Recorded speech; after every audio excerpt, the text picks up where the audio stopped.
Everybody welcome Hudson. Well, thank you everyone for making the poor decision to sit through my talk. Some of you may be here because you think I'm going to tell a bunch of cool stories about the Dragos breach. I can tell a couple, but I want to have a job after this. Thank you for anyone that came up before and offered, praise for the blog or anything else about this breach. It has been a very fun week for all of us. I do want to sit on my soapbox before I go into enterprise security architecture with the caveat that talking about architecture and governance in a week where there's a bunch of cool findings and cool technical things to talk about seems a little out of place, but it is what I'm here to talk about. I do want to just say that as an industry, we obviously have a burnout problem, and please, you are the only one that can speak up for your own mental health. Put boundaries between you and your boss or other people at work.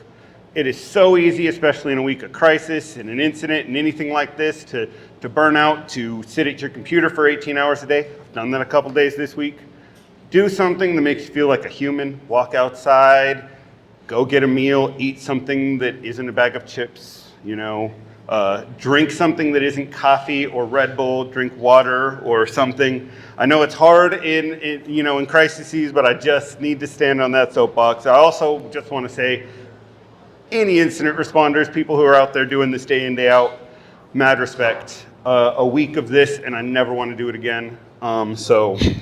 But again, thank you everyone for anyone who said anything positive about that, the event that we had this week. So, my talk, enterprise security architecture is not just for enterprises. I do have some caveats here. I know a lot of times we use the word architecture to talk about design documents. We talk, this is my architecture diagram. That is definitely a piece of architecture.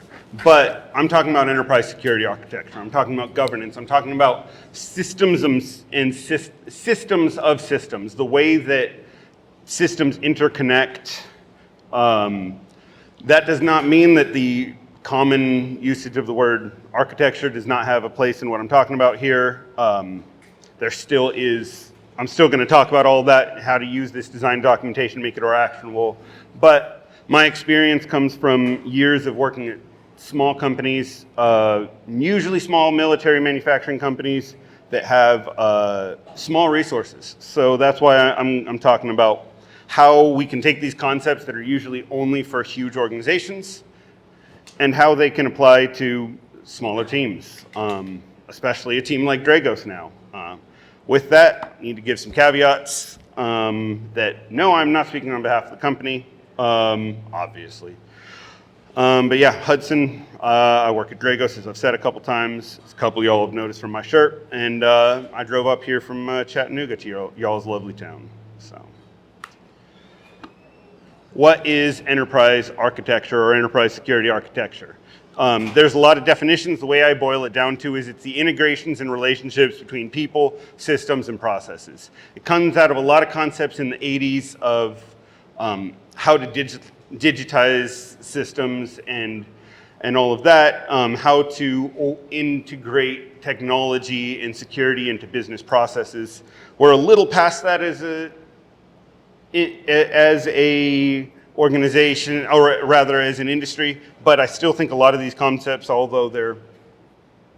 Can't see your slides. Can't see my slides? How long have you not been able to see my slides? Oh, all right, cool. Well, I'll rush through those first ones pretty quickly then. I kind of covered this. Architecture is governance. If governance equals you might be in the wrong room. I've given this talk before where someone stood up halfway through and went, "I'm sorry, what the hell are you talking about?" I thought you were going to show me cool ways to make pretty diagrams. Nope. I do make pretty diagrams, but that is not what this talk is about. Cool little PowerShell looking thing. Not speaking on behalf of the company, principal security engineer at Dragos, and here is where I was. So, I like to think of enterprise security architecture as the why. You know, we have policies and standards that define what we're going to do. Resource plans define who's going to do it. Project plans define when it's going to be done. There's work instructions that say how, but architecture kind of defines that why level. Why are we making these design decisions? Why do these things integrate in this way? Why do we accept this risk and not this, you know? Obviously not all whys can be defined, but it kind of gives you the overarching like meta model for how things work. This pretty diagram in the top right, you can't see it, but it's just an example of one of these enterprise architectures from OESA. I will be talking quite a bit about, not all, because I think there's some stupid amount of enterprise security architectures out there, but I will be going through a lot of the big ones and essentially how we have, at this organization and at previous organizations, how we've taken that these very complicated things and distilled them into something that works. I don't know if any of you are sadists or masochists enough to have read through TOGAF or SABSA through. I think the SABSA Blue Book is 480 pages. TOGAF Orange is like 300 and something gross.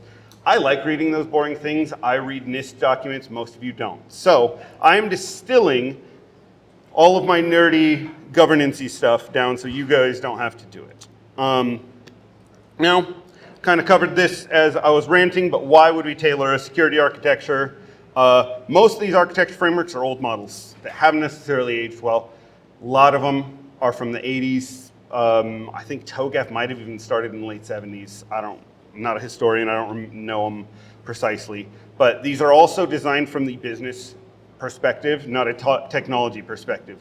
And the reality is most of the time now, the way this works is the security or the IT organization is driving the architecture. The business does not care to design a security architecture. It still is really good to implement these things because I think a lot of time as techies we do not consider the business impacts of what we're doing, and that is one of the cool things about enterprise security architecture and enterprise architecture is that it forces you to consider the bigger picture, the who's impacted by things. And why, again, why I covered this, but these are huge organizations. You will see some of these enterprise security architectures. They are insane. They are many pages. They are unimplementable. And what I have tried to do, unfortunately, I was really hoping to have public versions of the documents that we've tailored, but having some hurdles. But eventually on my GitHub, there will be enterprise security architecture kind of tailored models. But yeah, I've worked at places or worked with places where they have entire organizations that are just architecture. You have all these enterprise security architects. Yeah, most of us do not work at a place where that's true because most people do not work at Fortune 50 companies. So this caveat here, again, I'm full of caveats, is that we are not, I do not want to say this is the new Dragos enterprise security architecture. That is not what I'm doing. We do not need the 15th competing standard. This is how to take one of these behemoths and tailor things to work for you. I've mentioned a few of these. I'm not going to go into all of them. I think I go into the first few: TOGAF, OESA, SABSA, Zachman.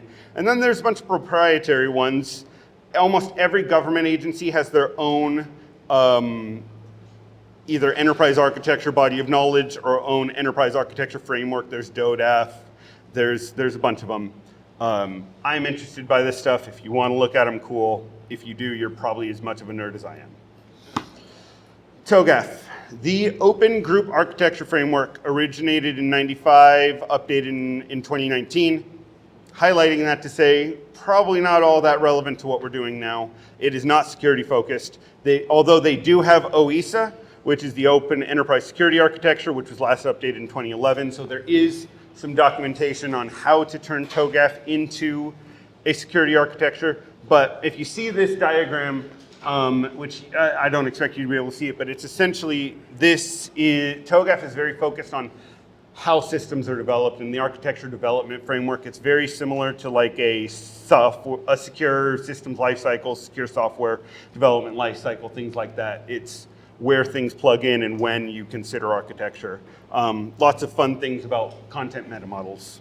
And again, I'm just kind of breezing through these to talk about where we've come from. SABSA, around that same time, in 1995. This one is focused on security architecture. As you can see, very complicated meta model of layers and different views that you're supposed to view things from. These get really tricky because you obviously can't see this, but there's five different views here. And at most companies that I've worked at least, there aren't actually these 5 people. You know, I have to consider it from this view, but there's not that person. So again, talking about how we can tailor this. SABSA is a lot more similar to Zachman than it is TOGAF. It's very risk-driven, but again, fairly out of date. The last update was, 7 years ago. And a little bit has happened in technology in 7 years. Zachman, another one of these that shows you a bunch of different views. Again, I don't expect you to be able to see this, but IBM. So obviously, I highlight the times that these were created and the companies that created them because most of us do not work at an IBM. Most of us do not work at a place where we can implement something of this scale. 87, updated in 11. It is an ontology and a schema rather than a methodology. So it's a way of thinking about things. It is not, it is not the how, it's the why. Again, if you like using words like ontology and schema, these are things for you to read. This thing that I'm about to show you is the CSA TCI reference architecture. This is a great example of, I've looked at this 100 times and I haven't even broken down all of what it's saying. There's 100 links in here. Impossible for any one organization to implement unless you have one team for each of these tiny little boxes. This thing, which is the system that the VA within the government, the one VA enterprise architecture metal model, when they were trying to collapse a lot of their disparate technology systems into one, it's 1,000 little architectures in 1,000 little boxes. Again, they had more people working on creating this diagram most likely than have ever worked at any IT organization that I've ever worked for. I can guarantee you it probably took 20 people to build this, and there's 20 IT people at Dragos. So we can't maintain this, we can't use this. So what is the good of these things? I've made fun of them, but I also said that I've read them and I enjoy them. So you can tell I will still make fun of things that I enjoy. I like self-deprecating humor. But these things, they just don't work for most companies. We can pull, this is the whole thesis of my talk, is that we can pull these good features from some of these legacy architecture frameworks. For example, TOGAF, the architecture development model. Even though this is IT focused, it is really good for developing systems. It plug their architecture development model into your secure systems lifecycle development. Your SSDLC. Plug that in. Look at the deliverables. A lot of the deliverables that come in TOGAF are actually very good, and I will get into some of the deliverables that I utilize. There's a lot of them where, like an architecture charter, most of us are not going to do a project charter than an architecture charter. We don't have that kind of organization. That we don't want to just create documentation for the documentation's sake, but you can look up TOGAF deliverables. You can see them. There's actually some really cool stuff. I actually really like the content meta model. I will show you a content meta model that I've developed that's a lot smaller than TOGAF's, but I like, content meta model seems very meta, but the reality is it's what types of documents do we have and where do they fit into security or into IT or into the entire architecture? It's a really good thing to think about for all of these systems. This is the type of documentation, this is the requirements that I have, the documentation and the content that I require and where they fit in. You know, what's the difference between a policy, what flows into a standard, when do you use a playbook versus a procedure? And I will show you the ones that I've created. Zachman, really good for thinking and putting yourself in someone else's shoes. You do need to tailor it because you probably don't have the same viewpoints. You don't have those same things, but views and viewpoints are really useful for us to get out of that technology box and start thinking, okay, as the user, and in some ways, I mean, if you're used to like Agile and you're used to user stories, it's not that different. It's as a business executive, I want this system to do X. You know, that's one way to think of it, but it's written in a way that you'd expect something written in 1985 to be written. SABSA, essentially everything I just said about Zachman, but security. This, as much as I love making fun of it, the Microsoft Zero Trust IAM reference architecture, I love this document, I use it in my own, but this is another example of just how out of touch a lot of these things can be. This is great. Microsoft can maintain this. They can tell you all the interconnected systems. If you are doing IAM through Microsoft, you need to look at this and understand it. But the reality is, I have never created an architecture document that is anywhere close to that level of system interconnectedness. And this is also a great point to point out when I talk about what we usually view as an architecture. We view, like, a lot of people say, I created an architecture diagram. What it is a network map. You look at this is not a network map. This is the interconnections of systems. When you log in, Microsoft Intune checks you against these things. Well, I don't need to walk you through this, but again, I do want to say, as much as I make fun of this, this is probably one of the best architecture diagrams. But I just want to call out that I can't maintain it and no one else here can probably. You may, unless you work at Microsoft, then obviously you can, because they have. Here are some architecture concepts. There are a lot more that you could pull out. These are the ones that I have tailored and some examples of how I have taken these things and used them. I will say that architecture commonality, this is actually one that works really well at some companies and not as good at some others. For example, Dragos, we're a distributed company. We are not a multinational company who has bought a bunch of small manufacturing companies. If you are, this diagram works very well. I have worked at places like that. If you looked at my LinkedIn, that are essentially holding companies that own a bunch of small companies. So this is a great way of saying, this particular architecture that I'm creating, am I expecting this to be consistent against my entire organization? Am I expecting everything to be consolidated? You know, you buy a small branch in, in East Tennessee, and do you want them to have, does this system need to exist there, or do we have one centralized in a data center? Ways of thinking. Do we want a file server or an Active Directory server, IAM infrastructure at every site? Things of this. This is, again, at Dragos, at a software development company like where I work, something like this does not work. But at a lot of places I've worked, this is actually really useful for defining that level of, do I expect every site to have this? Do I expect, every site to do this the same? Or is this some random ERP system that only this site in Southern California has? Okay, well, that would be that L in the bottom corner. That is a local system that has its own separate architecture. I do not expect it to be consistent with all of our ERP systems. I have to say that I'm so glad to be out of an industry where I have to support ERP systems running on Solaris. But I'm just saying, I am not a very good Solaris sysadmin, but I've had to.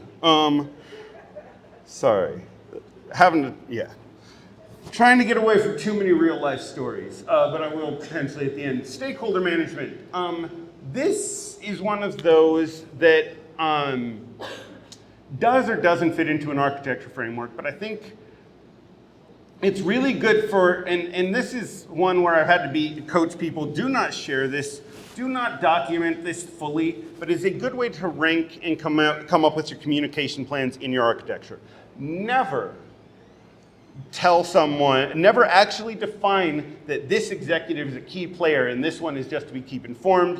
People might get offended if you're like, oh, I'm going to give them the minimum effort because they're not worth it. These are things for more of a mental model of creating these your communication plans, who gets what information.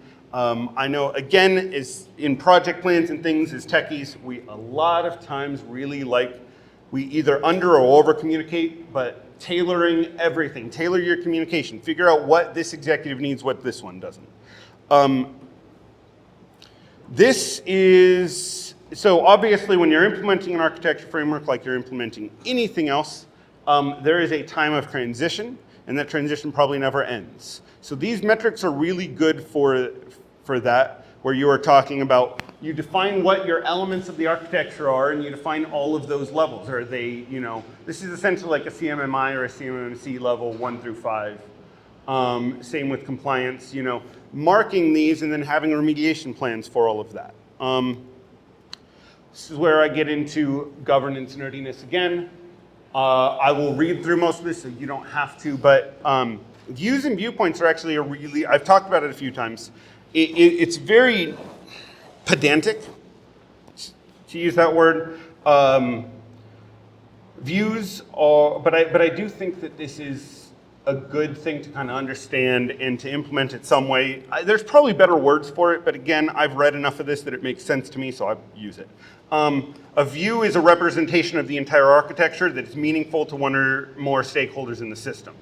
So this is something like, this is a slice of this architecture diagram that is relevant to our software developers or to our customer service department. And these are generic and reusable. This is essentially not that different from a user story. Now, this is interesting in that viewpoint is the perspective from which a view is taken. It's almost like I'm the man behind the camera taking the view. So viewpoint is not something that's documented, it's something you think about, what is this viewpoint?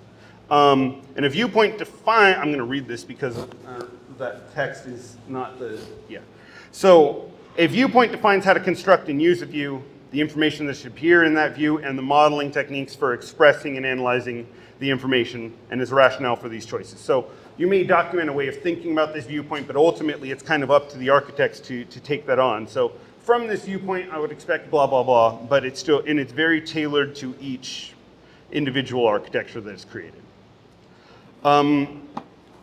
These are unique security architecture concepts that we need to consider that I don't see in any of these frameworks and that I've had to include. Again, I really wish that I could have an example of our tailored frameworks. I am working on those, but at some point on my GitHub, you'll have them, so this will make more sense. But you have to consider things like threat modeling.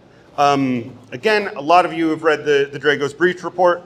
From this week, I'm going to talk about that a bit. Threat modeling is really important in deciding what controls we put in. Dragos has actually invested a lot in security tooling and security resourcing. But the funny thing is, almost none of those tools were even touched, were triggered, or should have been triggered during the event that happened this week. What saved us?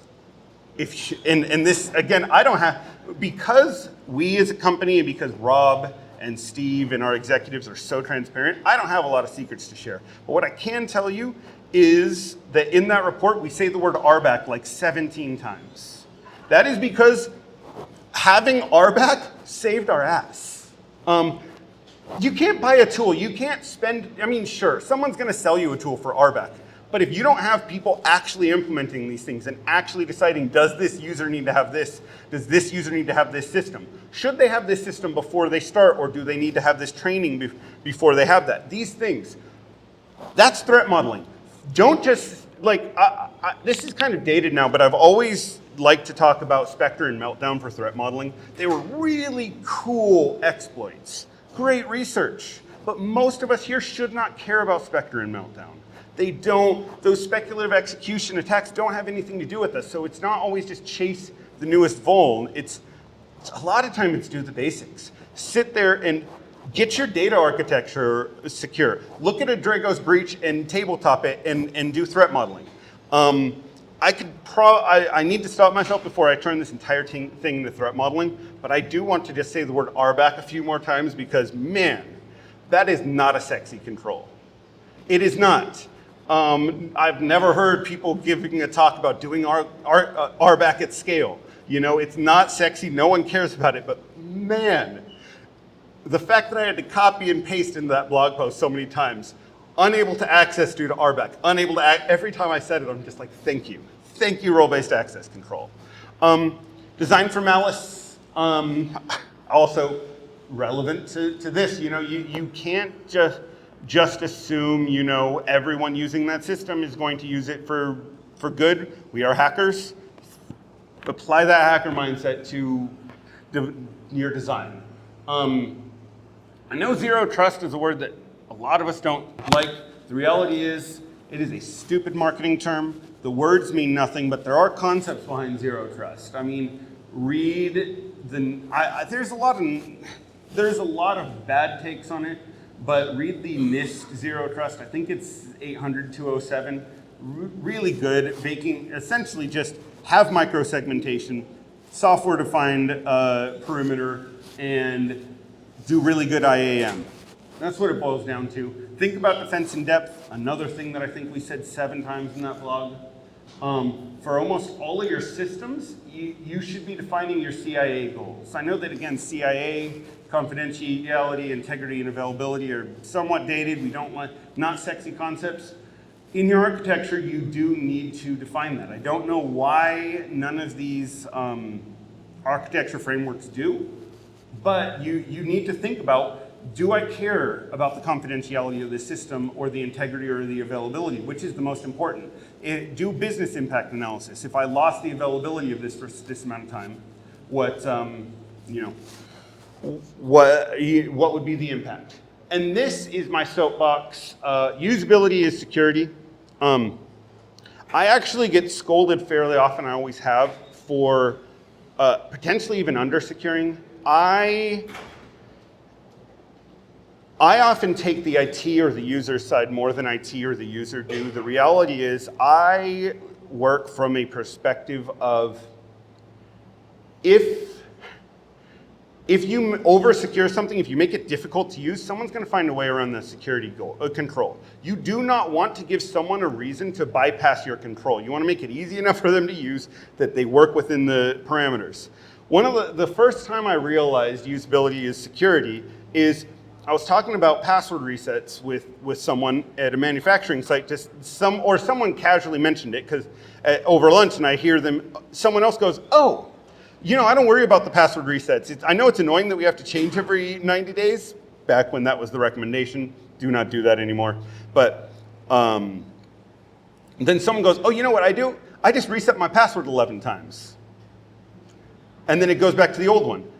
One, that is the moment where I realized why you have minimum password age. Always kind of wondered, but again, designed for malice. Someone's going to find a way around. But also, it's the whole reason that NIST 863 revision 4 is so big on do not require arbitrary password resets. Because the more difficult you make it for someone, and the more you make them change their password, the more they're going to change to an easy one. People are going to use spring 2017 is their password because they need something easy to remember. If you make it so that they know I'm going to have this password for a year or two, they're more likely to keep that password secure. They're more likely to use a long one and not just something silly. So usability is security. I could give an entire talk on this. I also need to stop myself. But yeah, just think about usability. You do not make things difficult for your users. There's a large security vendor out there that has very strict rules on file sharing. So you know what I've seen the support of this massive password company, storage company use? They use their personal OneDrives and Dropboxes. That's what support uses to transfer files because the company made it difficult for them to share files. So now in trying to secure something, now they can't even see the files that are being shared, and that's very bad and will probably result in more fines and ISO violations. So I've talked about a few of these concepts, but style guide. Essentially, these are the words we use to define the things and how we talk about systems. This is one of the diagrams in here that I'm the most proud of. I think this really, there's more work, but this is the content meta model that I'm talking about. It's very simple. If you look at the content meta models that a lot of these systems, these things have used, they're very complicated. There's so many different documents. But essentially, this is The vision and principles of your security architecture is defined by your architecture framework, by your principles, and by your roadmap. You know, what are we going to implement and when? You know, the requirements come from business requirements, which mostly boil down to CIA. You have to mention compliance. I've always kind of joked that compliance is the fourth box in CIA. The reality is most of the companies that we work for only have security departments because of compliance. We have to understand that when we're building requirements. We like to think that they care about security. I'm lucky to work at a company that really does, but I've never really seen that before. So you have to really factor compliance in. And then this next one is where most people would live, is in your policies, procedures, and your practices. That policies flow and create procedures. Procedures can create playbooks which work with work instructions, things like that. Define it for your system, but a lot of people don't use these words precisely. These words, policy, guideline, procedure, whatever your organization uses, standard, you need to understand how they flow in, which one informs which flows back to which. And then in your actual architectures, you need system security plans, plan of actions and milestones, security risk registers, things of that sort. Again, you can probably see my military manufacturing bent based on some of the words I'm using. Define it for your industry. Not everyone's going to use the word POAM, but I do. I think I have diagrams for each of these. Here's some of the content that you want for each of your architectures, a charter, which I know that all of these architecture frameworks like to think self-importance, and they have you do a separate architecture charter. None of the companies we work for care enough about this to do that. Include your architecture charter in like your project charter or your project kickoff, however you do it. Gap analysis, system security plans, reference architectures, architecture definitions. Actually, I don't go into most of these. I have a few of them I can share, but this is a good way to define your target architecture. I know those are dark, I will go into that. Your target architectures, when you compare them against your system security plan, that's what you use to develop your plan of action and milestones. Essentially, this is your gap analysis. This is where we're going, here's where we are, you get your plan of actions and milestones. Now, so reference architectures, architecture definitions. Reference architectures are a lot of those things I was showing earlier, that complicated Microsoft one. Reference architecture is anytime you build an identity and access management system, these are the building blocks that an IAM system needs to have, or a backup system, or whatever it is. And then the architecture definition is, okay, in our Active Directory IAM, our Active Directory IDP rather, this is how we conformed with this. So it's a much shorter, much more specific document, but reference architectures these are the building blocks. Essentially, in a larger organization, reference architecture says, if you can build your system within these channels, within these avenues, we will auto-approve it. Things like architecture review board and all that. And then architecture definition is, again, defining how you fit into that architecture reference, that reference architecture. This is another example of how I like to, while this does look complicated, there's a lot of arrows, it's also not. This is how I like to kind of dumb down or simplify architecture frameworks a little bit, these architecture diagrams. And this is a pretty simple one for incident detection. This is something that all of us obviously do, but it's showing where each of your controls and your different systems fit into and flow into different places of the incident lifecycle. Detection flows into incident response. Here's the three, and here's how detections flow into that. Where does threat hunting fit in? Where do threat intel feeds? And understanding, because most of these should be similar to a life cycle where something like a debrief and your lessons learned should go back into your incident preparation. This is the sort of thing you want for most of your systems. If you're building a system for incident detection, it needs to have this sort of life cycle. And apparently I'm talking fast today because I am running a couple minutes early, but I do have my TLDR in case enterprise architecture puts you to sleep for the last 38 minutes. If you weren't paying attention, or if you were, enterprise security architecture provides a common language and framework for security implementations. Why do we not use the old systems? Because they're old and they're for organizations that are huge. And most of us are working at small companies, and all of us are working in the year 2023. So we do not want to use these things that were not made for us.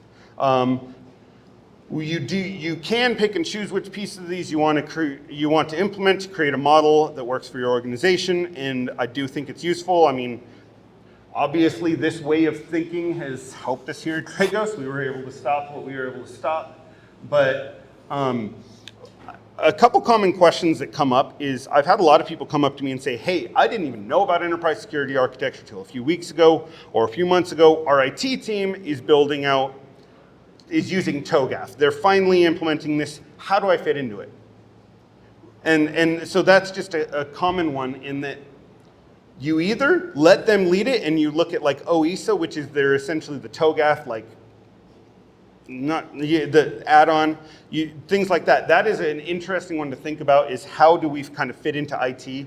And a lot of it is just the words that I've used here. Make sure that in any of their architectures that are considering CIA and those few requirements, make sure, because we like to do things in silos, but the whole point of enterprise security architecture is not doing things in these silos. It's trying to get all the systems together and understand how they work. So, I do say that slides will be at homebrewedsec.com/talks, except for I cannot figure out the MFA to get onto my website and change it, but I will try that. Questions for the most part, I'd ask you to direct them to me on Twitter, and I can answer a lot. But thank you, everyone. And I'm ending 5 minutes early, it seems like, so giving you more time at the bar and to conversate. But thanks, everyone, for attending this, and I hope you got something out of it.